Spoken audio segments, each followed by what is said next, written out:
शासकीय हद्दीतून अवैध गन खनिजाचं उत्खनन करणाऱ्या रावेरच्या गट नंबर 11 सह परिसरातील 15 गौण खनिज माफियांना वरिष्ठांच्या आदेशानुसार अप्पल तहसीलदार वैशाली हिंगे यांनी शेकडो कोटींचा दंड वसूल करण्याच्या नोटिसा पाठवल्या होत्या। त्यांना 24 तासाच्या आत खुलासा सादर करण्याचे देखील नोटीसमध्ये नमूद करण्यात आलं होतं। मात्र सदरच्या 15 गौण खनिज माफियांनी अप्पर तहसीलदारांच्या आदेशाला न जुमानता खुलासा सादर न केल्यानं अप्पर तहसीलदार वैशाली हिंगे यांनी संबंधित गौण खनिज माफियांचा शेकडो कोटींचा दंड कायम करत कारवाई केली आहे। याबाबतचा प्रस्ताव देखील त्यांनी प्रांताधिकाऱ्यांकडे पाठवला आहे। गट नंबर 11 रावेर मौजे रावेर येथे धुळे शहरमध्ये आम्ही त्या ठिकाणी मुरुम गौण खनिजाबाबतच्या तक्रारी होत्या। तर त्या ठिकाणी आम्ही पंचनामे केले, ETS मोजणीचे पत्र दिले। काहींची ETS मोजणी आली त्याच्या बाबतीमध्ये, काही गटांची, तर काही गटांची ETS मोजणी झालेली नाही आहे। परंतु आमचे सर्कल आणि तलाठी यांच्यामार्फत आम्ही त्याची पंचनामे करून घेतले आणि त्या पंचनाम्यानुसार आम्ही गौण खनिजची क्वांटिटी ठरवली आणि त्यावरून आम्ही केलेल्या उत्खननावरून त्यांना संबंधितांना नोटिसेस काढलेल्या होत्या। परंतु सदर नोटिसेसला त्यांनी उत्तर दिले नाही। त्याचप्रमाणे ETS मोजणीला स्थगिती द्यावी अशा पद्धतीने त्यांनी आम्हाला कळवलेले होते। परंतु ETS मोजणीला स्थगिती देण्याचा काही विषय नसल्यामुळे आम्ही पंचनाम्यानुसार त्यांना दंड लावला। त्यावर त्यांचे काही उत्तर आले नाही, त्यामुळे आम्ही त्यांना SDM साहेबांकडे त्यांच्यावर दंडात्मक कारवाई करून आदेश केलेत आणि त्याचे रिपोर्ट्स पाठवलेले आहेत। एकूण 15 लोकांना नोटिसेस होत्या, त्याच्यामध्ये दंड कोटीमध्ये आहे तो। या गौण खनिज माफियांविरोधात प्रांताधिकारी यांच्या स्तरावरून कारवाई केली जाणार आहे। ब्युरो रिपोर्ट, माझा महाराष्ट्र न्यूज, धुळे।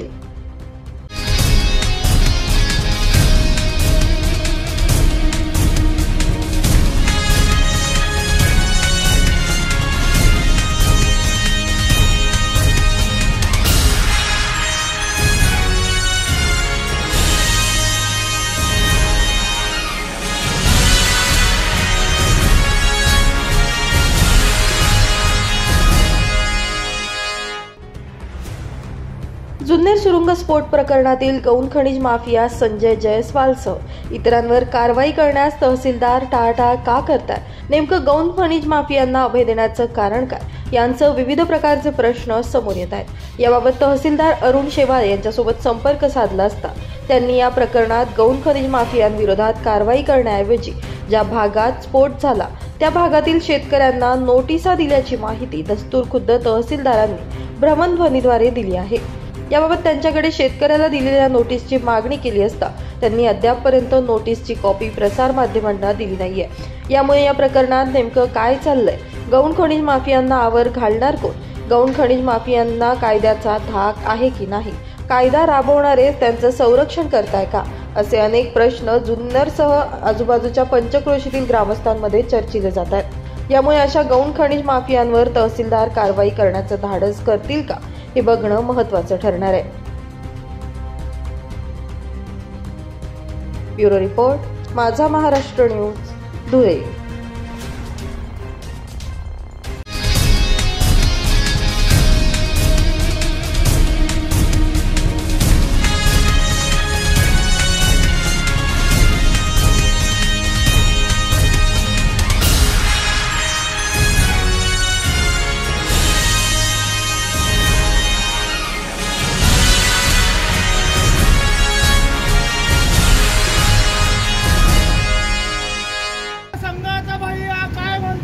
मराठी भाषा नाही म्हणतो, अरे संघाचा भैया काय म्हणतो?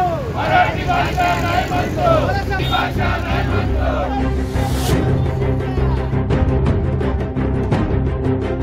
राष्ट्रीय स्वयंसेवक संघाचे माजी संघचालक भैया जोशी यांनी मुंबईत मराठी भाषा बोललीच पाहिजे याची आवश्यकता नसल्याचं सांगून मुंबईतील घाटकोपर भागाची भाषा गुजराती असल्याचं सांगत महाराष्ट्रासह तमाम मुंबईकरांच्या मराठी अस्मितेला काळीमा फासणारं वक्तव्य केलंय।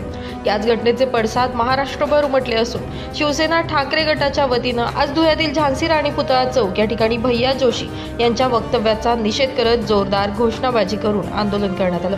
छत्रपती शिवाजी महाराज यांच्याविषयी राहुल सोलापूरकर, प्रशांत कोरटकर यानंतर भैया जोशी यांनी केलेली वक्तव्य महाराष्ट्रातील मराठी जनतेचा अवमान करणारी आहेत। सोलापूरकर आणि कोरटकर संघाचा माजी संघचालक भैया जोशी याच्यावर देशद्रोहाचा गुन्हा दाखल करून आता महाराष्ट्रातील देशातील राष्ट्रपुरुषांसह मराठी भाषेचा अवमान करणारी वक्तव्य जाणून बुजून करणाऱ्यांच्या जीभ हसडून काढण्यात येईल असा इशारा यावेळी शिवसैनिकांकडून देण्यात आलाय।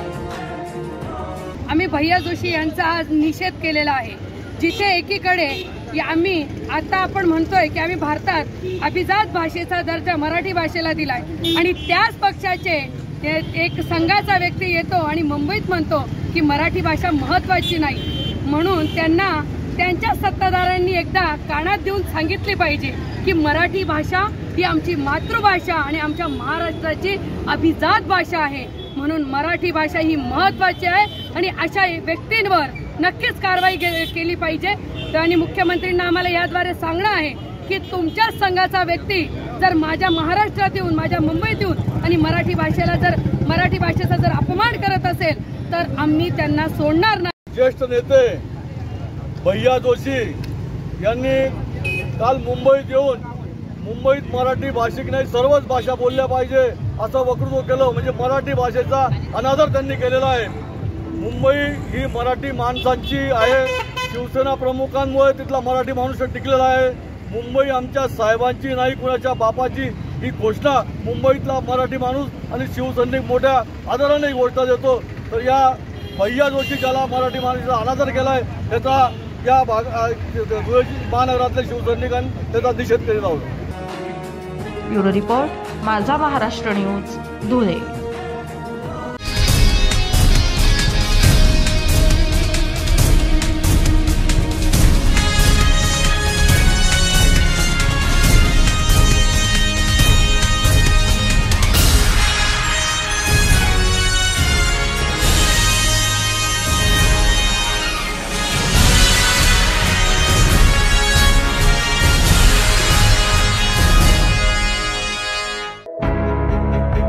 पोलीस शिपाई पदापासून ते पोलीस निरीक्षक पदापर्यंत यशस्वीरित्या कारकीर्द गाजवणाऱ्या पोलीस निरीक्षक राजन मोरे यांचा भोई समाजाच्या वतीनं जंगी असा सत्कार करण्यात आलाय। अत्यंत गरिबीच्या परिस्थितीतून पोलीस विभागात राजन मोरे हे दाखल झाले होते। आपल्या कामांच्या माध्यमातून अनेक गुन्हे उघड करत गुन्हेगारांना जेलवारी घडवणाऱ्या पीआय राजन मोरे यांचं नुकतंच एपीआय पदावरून पीआय पदावर प्रमोशन झाल्यानं त्यांच्यावर सर्व स्तरातून कौतुकाचा वर्षाव होतोय। याच माध्यमातून धुळ्यात देखील भोई समाजाच्या वतीनं त्यांचा जंगी असा सत्कार करत त्यांना पुढील वाटचालीसाठी शुभेच्छा देण्यात आल्या। शंभू महादेवांचं पण नमन करतो।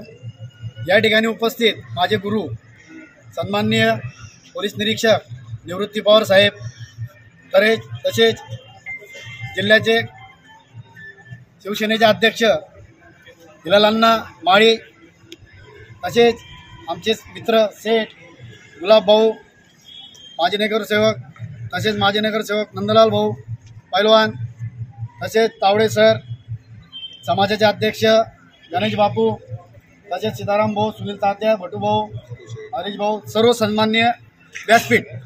कारण काहींचं नाव राहून दिलं पत्र राग येतो, परत ते मग मॅच करायला अजून 5 मिनटं जातं। याचं काय त्यांना वाटलं ते बोलले माझ्याबद्दल, मी त्यांचा धन्यवाद व्यक्त करतो। परंतु मी फार गरिबीच्या परिस्थितीतून इथपर्यंत आलेलो आहे। माझं थोडंसं तुम्हाला पास्ट सिंहासवलोकन सांगतो। मी मच्छीचा व्यवसाय पण केलेला आहे।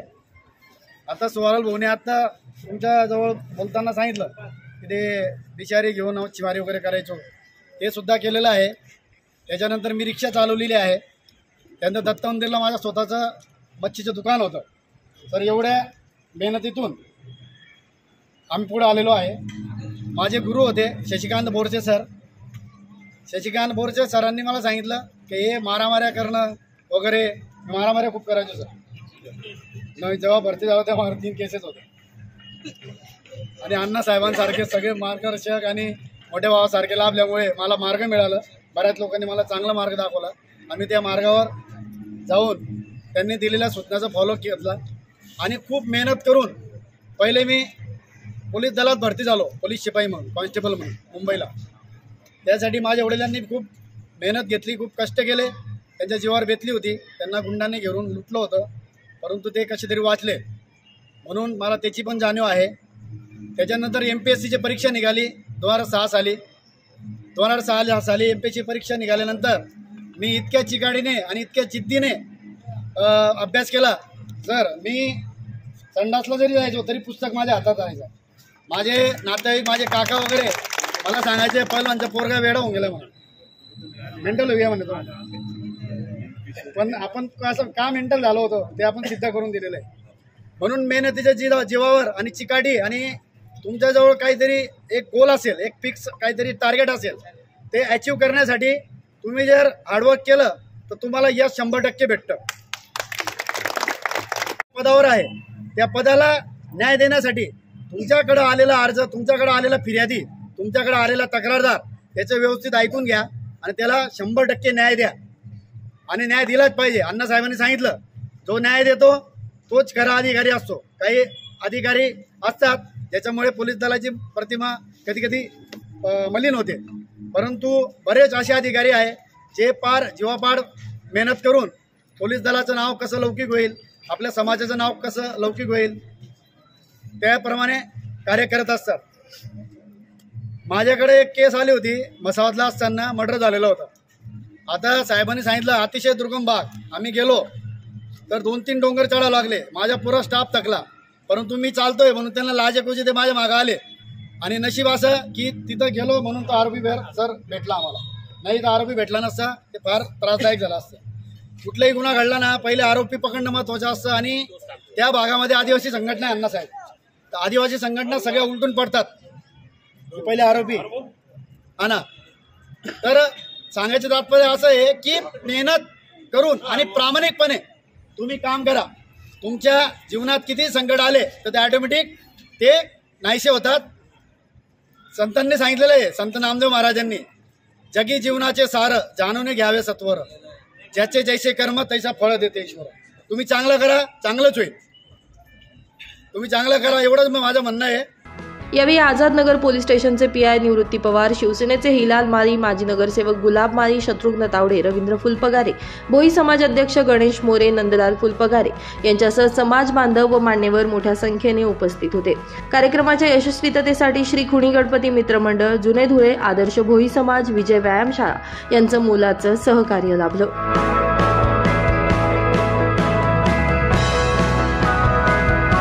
ब्युरो रिपोर्ट, माझा महाराष्ट्र न्यूज, धुळे.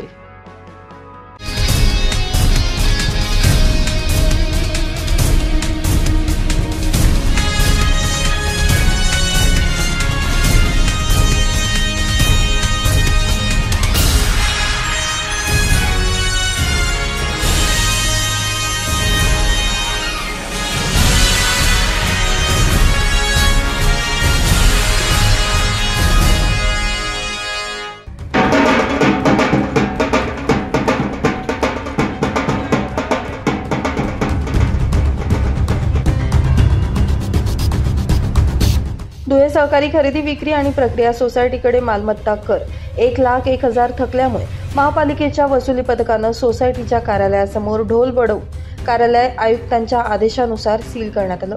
धुळे येथील लालबाग मारुती समोरील धुळे सहकारी खरेदी विक्री सोसायटीच्या कार्यालयावर मालमत्ता कर थकल्यामुळे कार्यालयासमोर ढोल वाजवून कार्यालय सील करण्यात आले. सदर सोसायटीचे चेअरमन झुलाल भिलाजीराव पाटील असल्याचं कळतंय.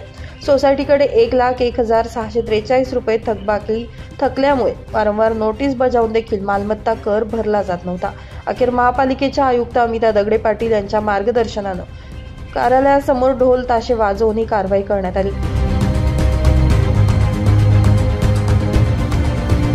हद्दवाढसह धुळे शहरातील हद्दवाढसह बऱ्याच मालमत्ता धारकांकडे मोठ्या प्रमाणात थकबाकी असल्याने आयुक्त साहेब यांच्या आदेशाने जप्ती पथक नेमण्यात आले असून त्या अनुषंगाने आज दिनांक 6/3/2025 रोजी आग्रा रोडच्या मागील बोळीत लालबागजवळ जुलाल भिलाजी पाटील चेअरमन खरेदी विक्री प्रक्रिया सोसायटी यांचे कार्यालय यांच्याकडे 1,01,643 रुपये थकबाकी असल्याने व वारंवार नोटिसा देऊन वही प्रतिसाद न भरणा करण्यास प्रतिसाद न दिसल्याने सदरचे आज भुसार व्यापारी कार्यालय त्यांचं सील करण्यात आलेलं आहे. तसेच ढोल ताशा वाजवूनही त्यांचं कारवाईचं प्रक्रिया केलेली आहे। तरी धुळे शहरातील तमाम मालमत्ता धारकांना कळवण्यात येते की ज्यांच्याकडे मोठ्या प्रमाणात थकबाकी आहे त्यांनी त्वरित महानगरपालिका कार्यालयात येऊन मालमत्ता कर व पाणीपट्टी कर भरावा व जप्तीची कटू कारवाई टाळावी ही विनंती। वसुली निरीक्षक किशोर बागुल, वसुली निरीक्षक अनिल सुडके, बशीर मुर्तुजा, रवींद्र बडगुजर, अशोक मंगिडकर, पप्पू वराडे, शांताराम चौधरी आदींनी सदरची कारवाई केलेली आहे। कारवाईचे आदेश महाशय आयुक्त साहेब यांनी दिलेले आहेत। महापालिकेच्या कर वसुली पथकात वसुली अधीक्षक शिरीष जाधव, वसुली निरीक्षक किशोर बागुल, अनिल सुडके, बशीर मुर्तुजा, रवींद्र बडगुजर, अशोक मंगिडकर, पप्पू वराडे आणि शांताराम चौधरी या वसुली पथकानं ही कारवाई केली आहे। ब्युरो रिपोर्ट, माझा महाराष्ट्र न्यूज, धुळे।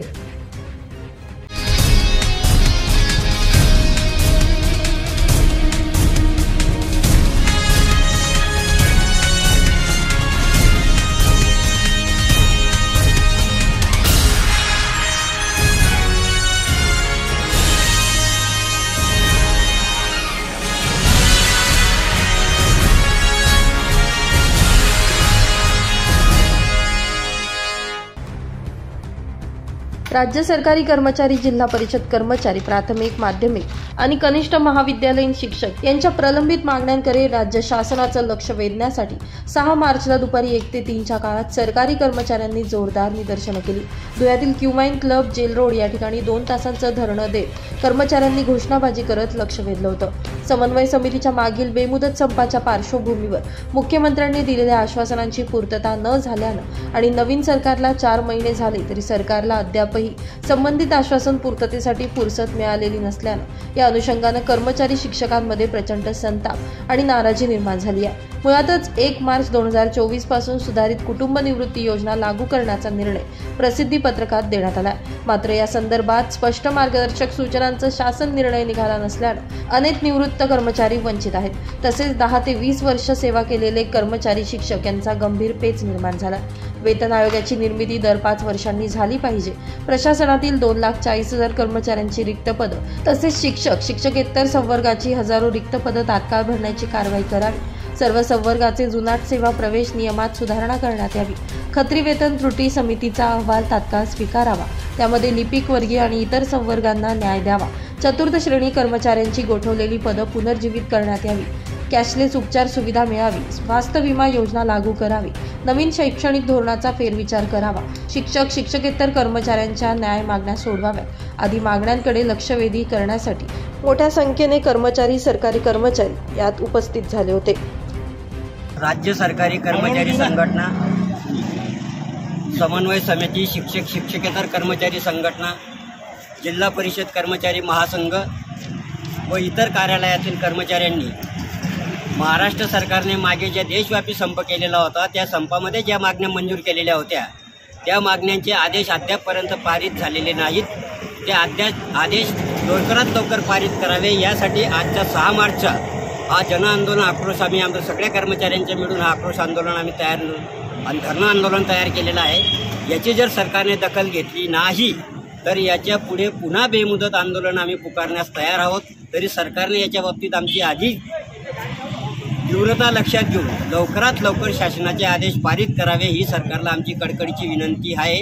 यासाठी आज संपूर्ण महाराष्ट्रभर सरकारी कर्मचारी संघटना, निमसरकारी कर्मचारी संघटना, शिक्षकेतर कर्मचारी संघटना, जिल्हा परिषद कर्मचारी संघटना आणि कामगार संघटना या सगळ्या याच्यामध्ये आंदोलनामध्ये सहभागी झालेले आहेत। हे आमचं प्रतिकात्मक आंदोलन आहे। यापुढे जर सरकारने अधिक लक्ष दिलं नाही तर याच्यापेक्षा मोठं आंदोलन पुकारण्यात येईल। ही सरकारने या बाबतीची दखल घ्यावी यासाठी आम्ही विनंती करतो। ब्युरो रिपोर्ट, माझा महाराष्ट्र न्यूज, धुळे।